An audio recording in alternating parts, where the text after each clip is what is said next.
let's take a look at ROC Curve and AUC Curve. So ROC stands for Receiver Operating Characteristic Curve. When you're trying to determine which threshold will produce the least false positives with the most true positives, you can plot the results of the confusion matrices at different thresholds. And so this is where you keep seeing, again, that confusion matrix coming back, and it's very valuable.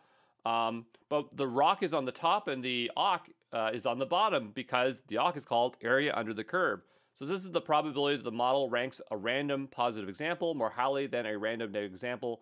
Again, I'm going to tell you, I find interpreting evaluation metrics challenging, so I'm just going to try to give you as much exposure to some level of information here. In terms of the exams, it's not super important, at least the one for if you're doing the AWS AI Practitioner. It's not super important, but getting some exposure to this information, and maybe in the future I'll make better stuff when I actually get better hands-on with these things, okay?